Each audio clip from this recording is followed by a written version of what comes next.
Bonsoir, bonsoir, bonjour. C'est Congo News 24. Bande Konanga, comme toujours avant de commencer notre émission, nous disons merci à Dieu. Nous disons merci à nos chers abonnés et téléspectateurs qui nous suivent partout dans le monde et en RDC. Bande Konanga, soyez les bienvenus. À la une, chers téléspectateurs, on va commencer cette émission Bandeko avec l'élection 2023. Présidentielle Fayulu demande à la CENI d'instituer un cadre de conception Bandeko. Akene Kotika, candidature nae, Bokoyoka déclaration. On va parler de Katumbi. Et puis on va parler de Mukwege. Bandeko, Soko Yoki Masula be européen kakapona ye, donc moiti. Et puis Toko Sukisa, na yemei. Oyo kakafachi na katia kisenga masolo kitoko. Alors, tout ça la connecté peut-être développer mon émission. C'est un point chez téléspectateurs. RDF 123 délogé à Massissi Bandeko. Donc, baza délogé à Massissi et des villages aux environs de Kichanga par les Wazalendo. Donc, baza penali banda. Et yindeli bango biloko motezo kita M23 pakati mbangu bawazalendo oh après wana balekina Twitter mbala moko porte-parole à Fardisa Jumaloba tokoyoka toza la connecter pe toko développer en émission nabiso. Chers téléspectateurs, émission nabiso bandi et committante sur l'ensemble la situation politique en RDC. Bande Kotoko kende directement dans l'élection présidentielle. Obalobake Yindi, Fayulu a déposé candidature. Finalement, na Katia Senio, mais beaucoup y a déclaration. Il y a Fayulu. Toko banana yem kaka Fayulu. Après toko ya na Katumbi, après toko ya na Mukwege, et puis toko succès na Fachi. Fayulu a l'obiboué que il faut pas les règles des jeux à la bien, mais comme tu es à la bien, pour battre nyonso aux élection moko sans fraude. A poser candidature nae, a tiki maloba nae, na CENI. Entre temps, Zokenaka Libana, Kolukaka Bande Bomona, Kene Congo Brazza, ke Sadek, partout. Azo Lukaka Bat Libanda. Mais, il y a un problème très sérieux, c'est pas Fayulu. Oyo zo senga ba aide. Ceux qui vraiment candidature na yezate kazo posant ka poba sangana na batu mususu. Il faut zana ba député. Mais ba député wana ba dossier mena bazo senga Kadima Kotsabon. Alors, déjà, au que Fayulu a commis devant une situation beaucoup difficile. N'ena raison, mais, ouah, tu l'as quand j'ai une émission passée, tu es peut-être au Sénat à cause. Mais ton banan makambo à l'élo. Tant à kekotika. Aza ko insiste sur règle de jeu. Ndenge nini ba candidature koleka ndeni ba ko proclamer bureau par bureau makambo e bela zepsa Kadima pour ba respecter. Alors, candidature en tout cas, qui ont sans problème. Il y a Katumbi, ils ont un problème. Mais toujours il y a Katumbi. Alors, Martin Fayulu a ambition présidentielle les alliés. Malgré que il y a une situation très difficile, il y a un député. Tu évites cette situation, c'est ça le problème. Mais, Balandinae, moi, Mbutu les alliés. Quand ils ont un peu une situation difficile. Mais sur la qui ba sondage, Mukwege azali kolonae. Donc situation ezaka mubulu. Alors, tomeka kotanga Fayulu toyeba ke se passe na kanae. Ma soloni na beta kitanga komaki na CENI. Et puis tokoleka na Katumbi na Denis Mukwege. Avançons. Élection 2023, Bandeko. Fayulu dépose sa candidature. Fayulu demande à la CENI d'instituer un cadre de concertation avec les candidats pour définir les règles du jeu. Déclaré non participant à l'élection présidentielle du 20 décembre prochain, Martin Fayulu a finalement déposé sa candidature à la magistrature suprême dans l'après-midi de ce mercredi 4 octobre au bureau de réception et traitement des candidatures BRTC, situé au siège de la Commission électorale nationale indépendante CENI. Après le dépôt de sa candidature, Martin Fayulu déclare avoir demandé au président de la CENI d'instituer un cadre de concertation entre la centrale électorale et les candidats présidents de la République pour qu'ensemble ils définissent les règles du jeu et les comprennent. Toujours battre règles du jeu en ndenge nini. Martin Fayulu azosenga ete bango tout Katumbi, Mukwege, Fayulu, Muzito. Donc batu nyonso ba poser candidature. Basangana ensemble na CENI pour bayeba règle de jeu ndenge nini na makambo élection. Eza ya koyinda esi eyindi mote peli bandeko na ngai. Ah donc tozo talaka ndenge makambo zokende. Alors maintenant so tali bien situation yo eko créer oyo kaka suka na mbutu mbutu. Donc dossier oyo ya Fayulu parce que Fayulu a ba problème personnel na batunaye. Azana ba député ti. Azana kanda. Bona zoe bate so ndeni makambo ndene ko kendi. Ye mutayebi ndene ko résoudre. Mais il a un problème sérieux. Donc Fayulu na ba dossier na batunaye. Alors déjà zo funda CENI qui a beau ba dossier batunaye. Et puis, à qu'on solliciter l'office à SADC pour la fixation des règles du jeu électoral. Na évite point ko kende ti ba de ko mondo ko manyos to tchenyoso wanezati. Ake ti na SADC Martin Fayulu. Do mawa. Soki do kena Katumbi. Katumbi azana problème ya certificat ya nationalité. Certifié à l'original. Original les alliés. Ouais. Mais quand même malgré certificat wana bandeko dossier na ye kota kilo na tongo batne ba ekotika. Oyoka ba déclaration na bango ba déclaration moko bandeko ba lobby en tout cas ba lobby que élection oyo il faut makamunango etalama très bien. Passe Bayaki na Tongo. Et puis Hervé Diakese a rappelé que cet événement intervient dans un contexte dramatique. Azoloba que Makambo zo salama pour le moment, ba arrestation et puis à le Makambo ya Cherubin Okindi. À le Makambo Goma. Dans le Makambo nyoso mabendenge legake quoi. Namboka donc ezapena bon yewe kotika candidature mais bobanika ko dénoncer makambo wana mais comment bolo makambo ya élection donc maratro mais malgré ba problème wana ya certificat de nationalité va recevoir dossier ya Katumbi. Avançons. Mukwege be européen bazo tombola yi. Est-ce que candidat européen est-ce aza vraiment aimé na RDC koleka? Au nord Kivu, sud Kivu, en tout cas kuna, balinga kaye. Mais, na ndenge makambo zo kende, ceux qui est on les a libérés avant le 20 décembre. Au moins en terre, pour battre la fatine maboko. Mais, tous à la front, azapena na batu. Tous mes ko développer ba on misa tu Katumbi, Mukwege, na failli le bon auto avancer.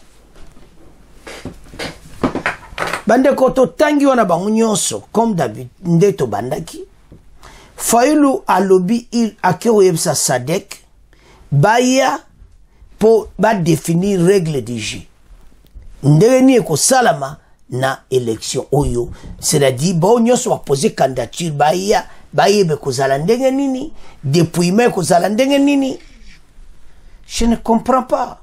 Est-ce que ça moussala bino? C'est le travail de la CENI. Yo problème de déposer candidature, qu'est-ce que ça la campagne? Makambo etika la ba dépouiller mais italiote. Le cap observateur.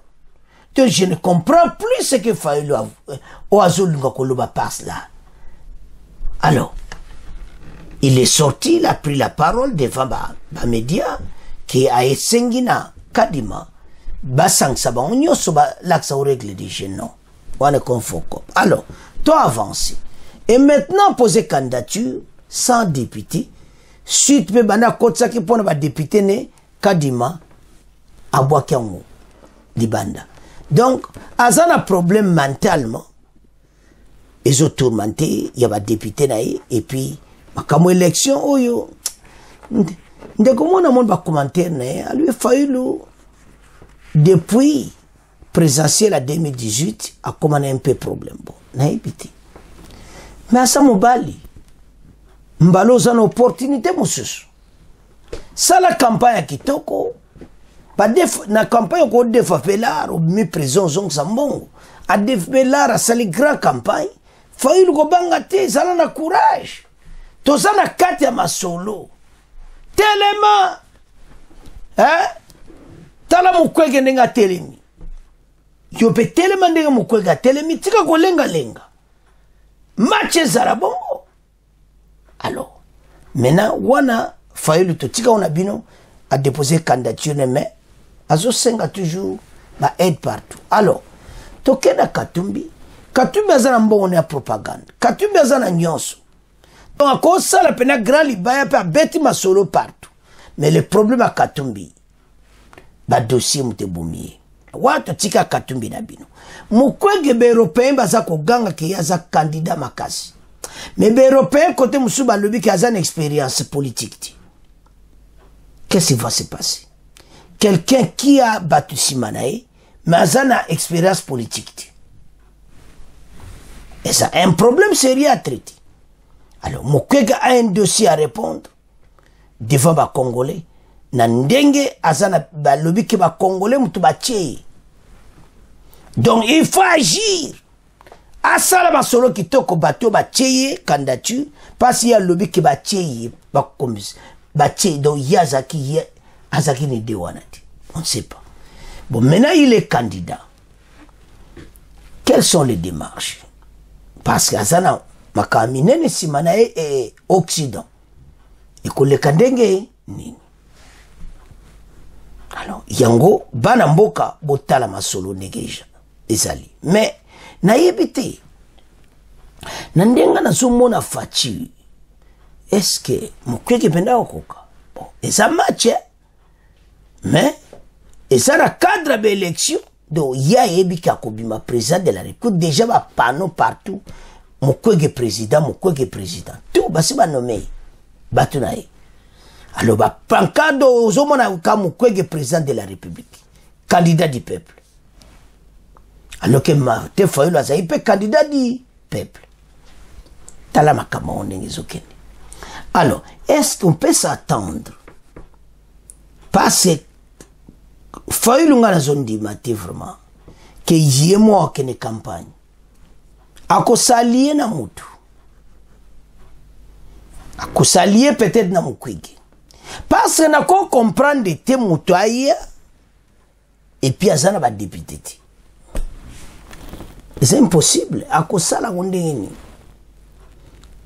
mais na éviter que l'erreur est salami dont on sait pas wana totika on a bino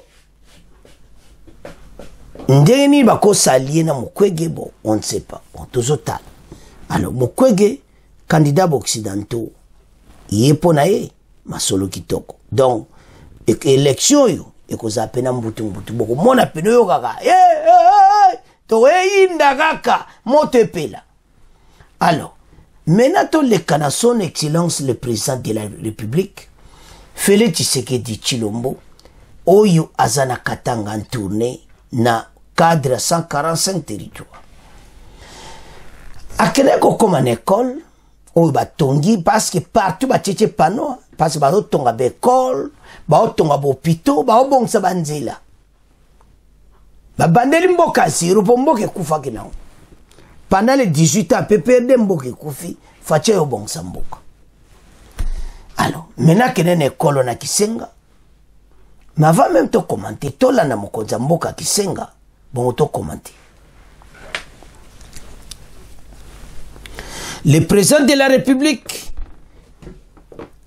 a inauguré officiellement ce lundi 2 octobre première école construite dans le cadre du PDL 145 territoires dans les Hauts-Katanga. Atambolaki tia kene école wana. En tout cas, il faut bon de la bonne continuation parce que mboka eza pena la richesse, il faut bien bénéficier. Alors, sans plus tarder, tolanda le chef de l'État Kisenga, bon to avance.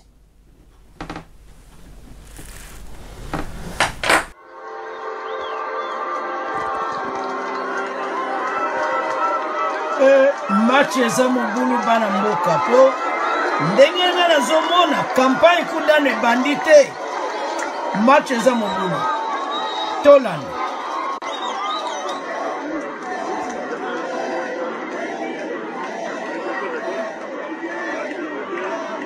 Facha eko inauguré école ya 145 territoires. Match eza mobulu.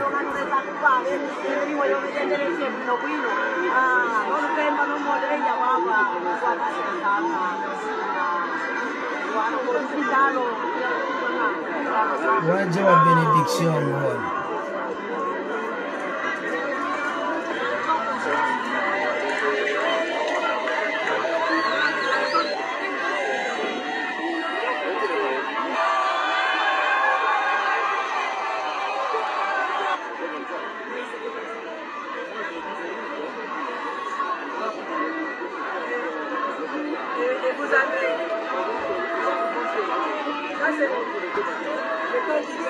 « 145 territoires de Massou. Kassenga. » C'est maintenant ça. Alors là, nous avons la salle de classe.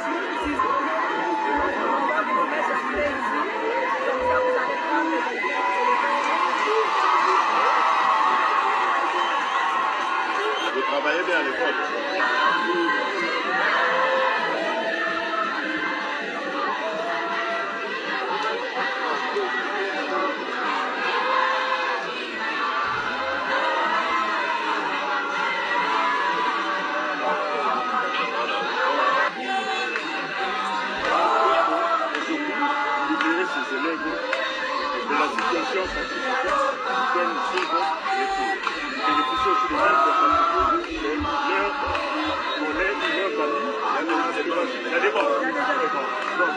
Chaque fois que ça se voit, un banc, tu peux continuer 40 élèves, une carte, une seule pour et le carton.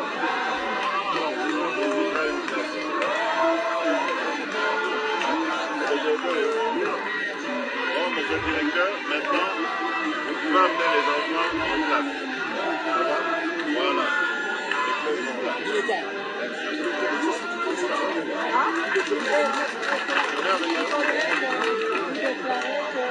Maintenant que les enfants sont en classe, toutes les autres écoles aussi sont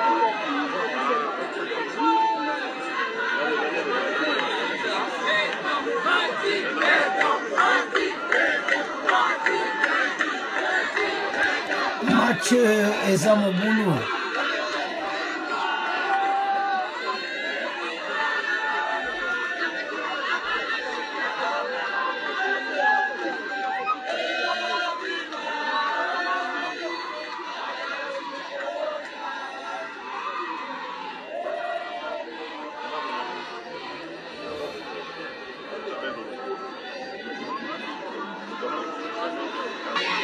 C'est là? Allez les enfants, on y va.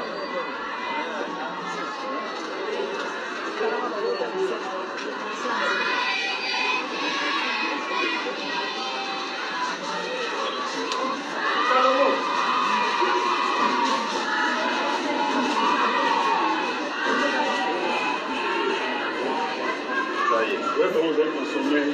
Les plus petits de taille, vous vous mettez devant. Sinon, vous ne verrez pas le preuve qu'il manque pouvez toujours aller à l'école. Ça va? Il n'y aura plus de problème de... Comment? Lever la longue. Non. Voilà les enfants. Vous êtes contents? Oui. Oui, hein? Voilà. Vous y avez droit. Vous avez un beau pays, un pays riche, et vous devez profiter de cette richesse. Et nous, on va tout faire pour que les enfants, tous les jeunes du Congo puissent profiter des richesses de leur pays, étudier dans les fonds. C'est ça les efforts que nous allons faire. Voilà. Merci les enfants, que Dieu vous bénisse. J'espère que vous faites tous vos prières. Hein? Oui. Hein?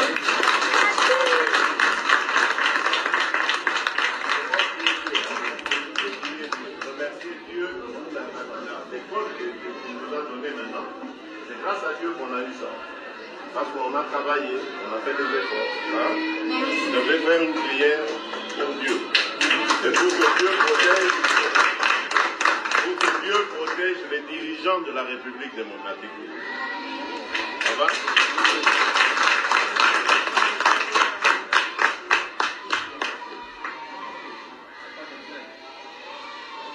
C'est bon, ça écrira sans problème. Mais ça se passe à l'eau, hein, les écrits. Même avec... je sais pas, il y a le bois. Pour toi. C'est un photo.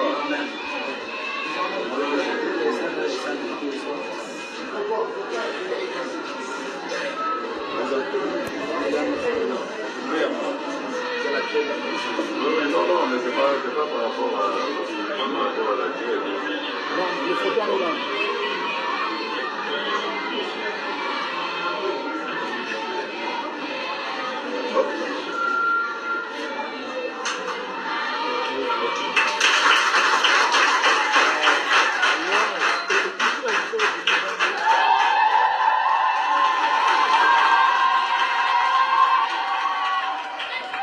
Bana mboka match eza mobulu ndenge to landi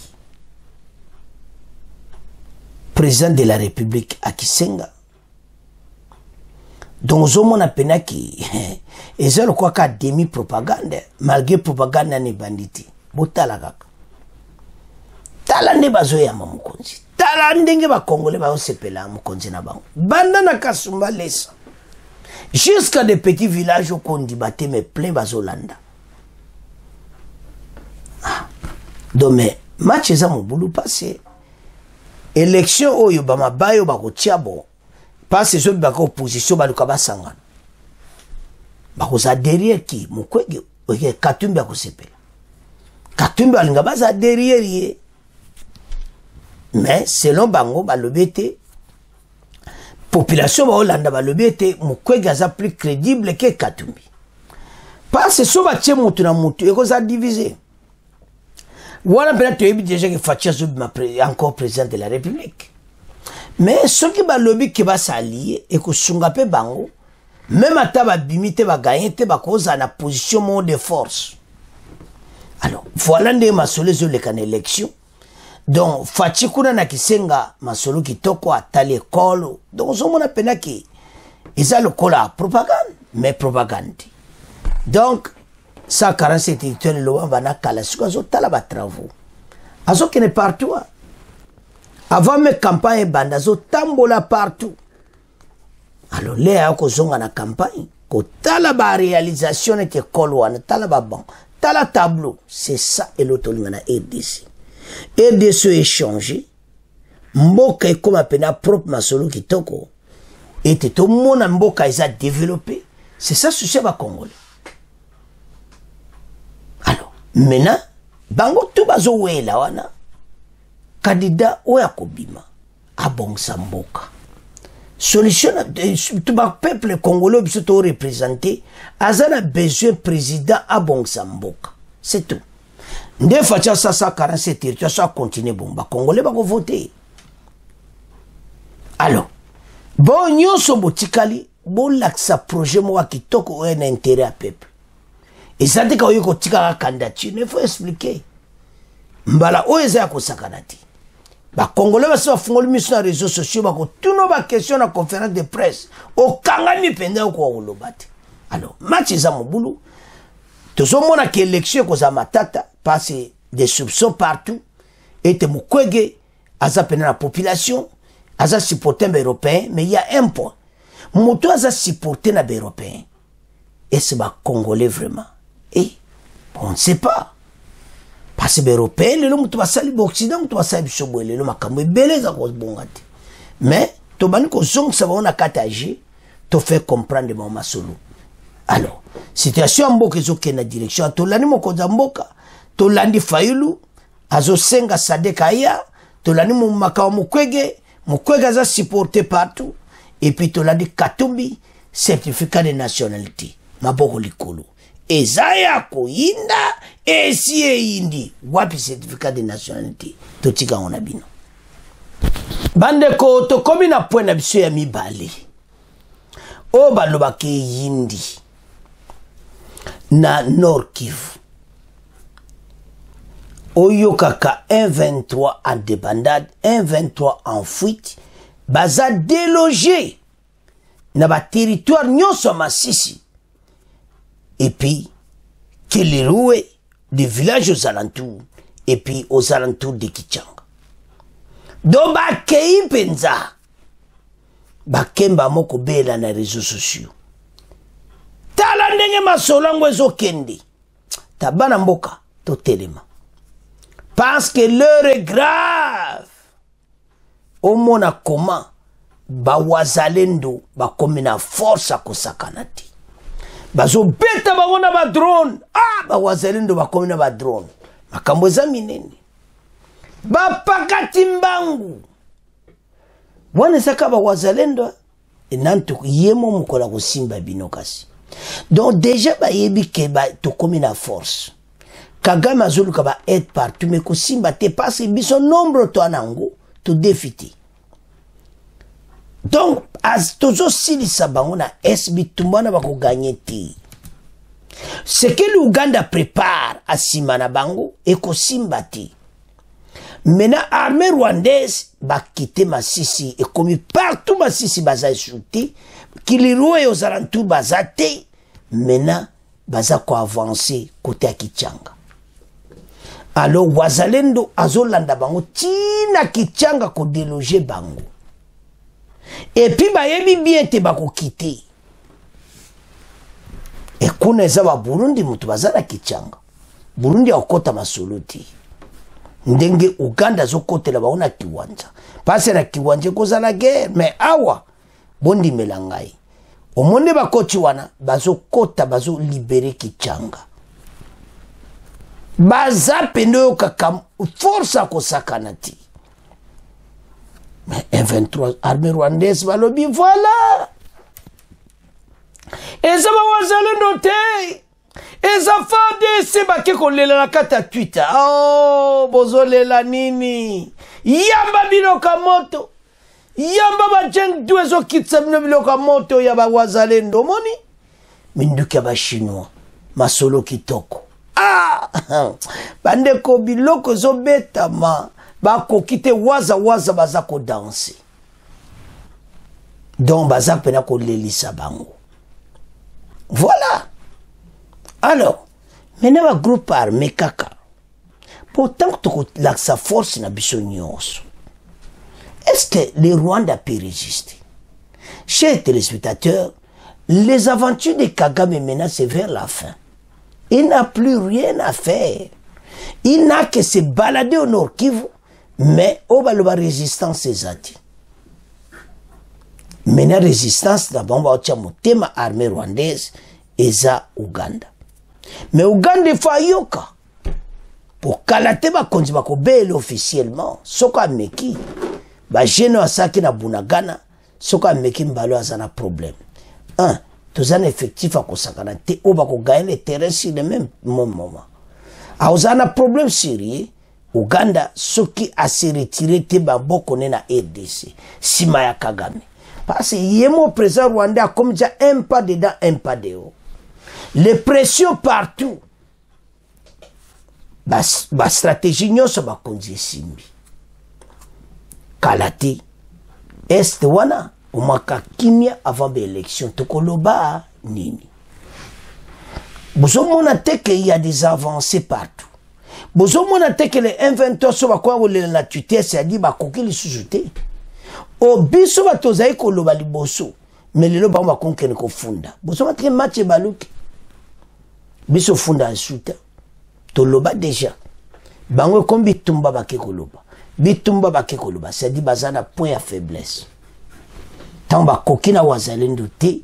Bon, les yémon koloma sola kokita. Au moins que bon kokati. Alors, voilà les dossiers où ils ont tourné maintenant na côté à bateau. Panambo kato telema pour l'intérêt de la nation, Simaya Fardisi. On n'a qu'une seule armée. Magema comme élection, zo toka batna parti nango, mais to telema pour l'intérêt à délivrer mboka. Oyo, oyo ba Rwandais ba côté le biso. La guerre que nous a été imposée, to comme ça, biso moko na suka. Ndeto lobao, les wazalendo, baso marché partout à Masisi, partout à Kilirowe.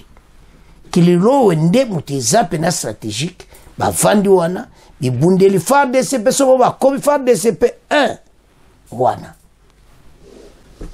Toso lingado makambo yo kaka e continuer et si la bango ba se retirer. Alors, wana za be intention na bango nante et se ba ko mourir na front. Parce que tu vas qui t'a bombe na bango tuba okufa. Alors maintenant bango nyonso ba yoka pe batika ba territoire nyonso occupé ba kendi na cantonnement na Rumangabo.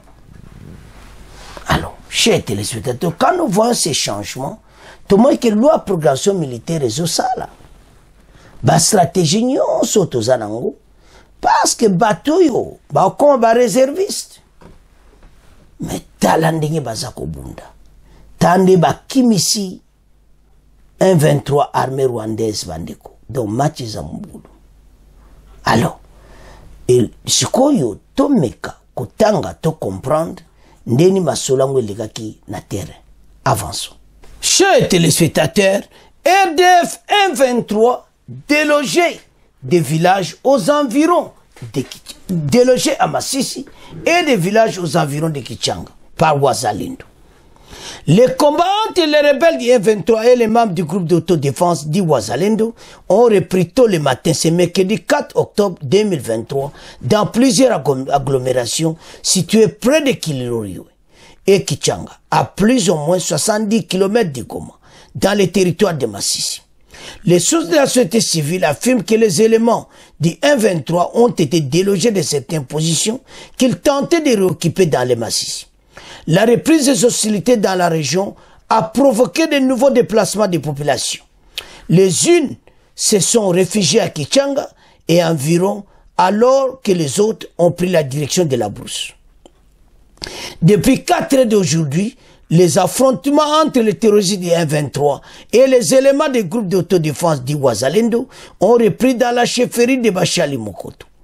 Des tirs en armes lourdes et légères ont été entendus depuis plusieurs collines, Sipromba, Burungu, Rubèche et environ. Ces violents affrontements ont provoqué le déplacement des habitants des agglomérations vers Kichanga et environ. Les affrontements sont en cours. C'est donc la population qui est victime de ces atrocités, témoigne Téléchor Mutokende, rapporteur de la société civile à Masisi. Il préconise cependant que des réponses proportionnelles de la part des FARDC face aux provocations du M23. Alors, nous ne cessons d'en appeler la responsabilité totale de nos services habilités afin que prenne fin cette nébuleuse du M23. Il faut que des réponses proportionnelles au degré de toutes les manœuvres qui utilisent un 23 pour faire souffrir la population, a ajouté Telesfo Mitogende, membre de la société civile de Walikale. Dans un communiqué publié ce mercredi, le porte-parole du gouvernement militaire du Nord Kivu, le lieutenant-colonel Njike Kaiko, précise que l'armée considère comme manœuvre d'aléatoire les accusations portées contre le M23 RDF au sujet des affrontements qui se déroulent à Kilirowe dans les territoires de Masisi. Bah, affrontement na banzoko c'est la FARDC, et la FARDC. Et ça va Wazalendo. Alors, maintenant bah un problème sérieux parce que bah déloger bango. Comme le ridicule ne tue pas, Ces derniers M23 fait circuler dans les réseaux sociaux, médias sociaux, les informations attribuant les attaques de ce mercredi 4 octobre dans les localités environ de Kilro-Luire, dans le territoire de Massissi, aux FARDC. Les FARDC informent qu'elles ne sont concernées ni de près ni de loin, car elles constituent à observer les cessez-le-feu comme l'exigent les accords des chefs d'État de la sous-région, comme dit le communiqué de l'armée. Bandeko, match eza mubulu e baramboka to sepila. Taba wazelendo nakata ndeba luki saka bango. Tala bango na M23 ba pakati mbango. Bazongi Rwanda. Kagaba zo comprendre te. Force ba wazelendo baziwapi. Mbala moko bake na Twitter ko belela keza FARDC. Eza FARDC ta. Nanu bomoni ya FARDC ta. Wane zaka wazalendo. Tango toko peta bino biloka moto boko kima boko joba jengdu. Bozo pakata bambangu nakata tereba drone. Ezola na bino nakata zamba zela. Nanbo mone anguti. Preza Rwande. Mayele sili. Omoni bana waza waza. Biloka moto. Alors, toyo ka suite. Pour moi nande ba indisi. Avance. Sous un autre chapitre, au Nord Kivu, de violents combats sont signalés depuis tôt ce mercredi entre des groupes armés locaux et les rebelles d'IM23 dans la région de Burungu, en groupement Bachali Mokoto dans le territoire de Massissi. C'est à environ 12 à 15 km au sud de Kichanga. La situation serait préoccupante d'après la société civile de Massissi. Des milliers de personnes sont actuellement en fuite, notamment les habitants de Kabale Kasha, Burungu et Nyakabingu, qui ont pris la direction de Kichanga, alors que la population de Nyamitaba s'est dirigée vers les collines et à Massissi Centre, indiquent nos sources. Des détails avec vous, Mireille Hassani. Plusieurs sources locales confirment que ces attaques simultanées ont été lancées successivement depuis la colline stratégique de Ndalingi à Burungu Centre ainsi que depuis Mihanga à Nyamitaba. Nos sources affirment que ce sont des groupes locaux d'autodéfense qui ont attaqué les rebelles du M23 et ont réussi à couper l'axe routier au niveau de Rushebeshe qu'ils contrôlent jusqu'ici. Ces combats continuent à s'intensifier vers Nturo où la situation est encore confuse, ajoute-t-elle. La population de Nturo a trouvé refuge dans le camp de militaires de l'EAC Nturo dans la localité de Kilolirwe. Télésphore Mitondeke, rapporteur général de la société civile de Massissi, demande aux autorités congolaises de mettre fin une fois pour toutes à cette rébellion du M23. Rappelons que cet axe Sake Kilolirwe Kichanga relie actuellement comme voie de secours la ville de Goma et Kanyabayonga jusqu'à Butembo Beni. Du coup, tout le trafic est suspendu. Chez téléspectateurs Tolani. Oh, balobake indi. Ah, tolobake yango. Ete, bakokoka ko résister te. Le waza lendo. Ba beti bango biloko moto. Ba pakati mbangu. Ba tsoto kande muto pakata do kalakata zamba do bakende bu do ba bombe zo kitela ba lokole loko mususu tala bandeko match esa mobulu pas se faire de ça mais biloko nyonso na Massissi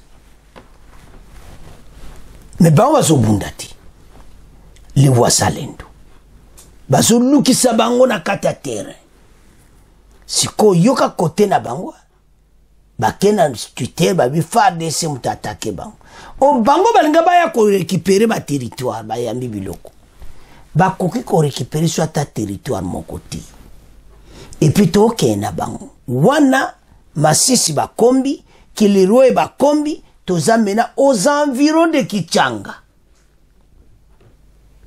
Deuxième match bitumbe continuer deuxième match et okende wapi Kichanga et pas wapi bakozala déloger et puis to botoli Kichanga so to déloger so ba déloger bango fa desaye aya vandiko ezala cadre masuluti alors ozomona teke les stratégies marchent.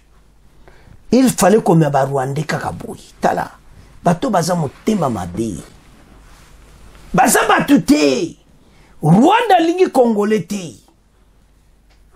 Alors, présent na bango zo sala nyonso aboma ba congolais ba yiba ka minéré pour bato basu mais maintenant bazubilo kwa moto bandeko makamoto oloba baza penda kopanzana na kati ya Masisi bakimi na kati ya Kilirwe ils ont fui partout aux alentours do baza mena réfugié à Kichanga do bazo kima na population mbangwa bazo do somo na pena ke yindi na katon akima bona ga ibimeli tala biloko FARDC inango eza na bato ba professionnel o baza ko entraîner yango tokone ba unité moko spécial sikoyo wana ezaka mwa mukena bon tango facha ko déployer 40,000 alube ko za ciblé ka ba koto to za ba problème 40,000 recrues mais match ça mon boulot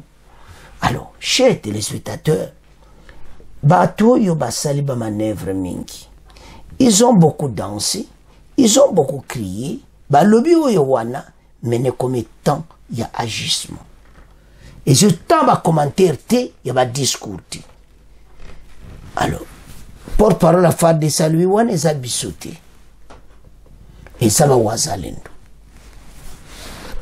mais FARDC ko tika jamais wazalendo azo souffrir pour sauver mon biloko moto côté kuna FARDC alobaki akoya agir mais pour le moment tous à la claire d'information ndenge ba konzi bango pe ba pesi ba lobe tezali ba konza FARDC ba lobe te eza wazalindo to landi Guillaume Njike pour communauté internationale ba yeba ke biso za une observation c'est le fait au monde ko sa munia mabe lero wana bozai ko sala ba kamuna bino mais lelo bo comme na problème mais match tozo gagner ngoto ebisi bino que tout debo zawana bo se préparer ya cantonnement parce bo kene pas force ou bien bo katsa Uganda be Rwanda bo kende bandeko makama c'est très compliqué parce que même ba munitions ya ba RDF 123 et sur les kanzelani et sur les kanzela bunagana kiwanza ba koti et ba yeba eti biso za toujours en alerte wana zamboka na biso moto mota tia kutiki batikilo yango do macho yo ndenge bandi balobi tile lezo continuer tisiko ça continue et ça guerre penda alors biloka moto ndenge koyaki bakoka o résister te aller en fuite mais na boya lisusu alors bana mboka botala comment armée oyo ya biso baza ko aider donc baza penda na stand-by pour so kaka déborder bazubilo kona ba mais pour le moment baza na kati ya maboko wazalindo voilà ndenge dossier zo kende match eza kusakana ti biso ndeto telema tous l'ensemble pour to gagner bitumba oyo la situation à l'est et so senga vraiment unité za pe makasi maloba eza bomoko bomona ki toza un peuple uni comme ça to gagner Kagame na batunaye mais le projet Kagame eza toujours à récupérer une partie na est chose oyo tira ko salamate pe ko salamate alors il regrette comment ba copne se kufi comment ba américain pe ba bae comportement na ye ba bae makamu na ye même ata eza hypocrisie mais eza penda ba comme na problème alors bandeko botala kalate masolo ko sila Congolais ondimati alors chers téléspectateurs c'est à ce point comment clôturer mission na biso wazalendo bengani bango bakimi baza débandade alors au revoir à la prochaine.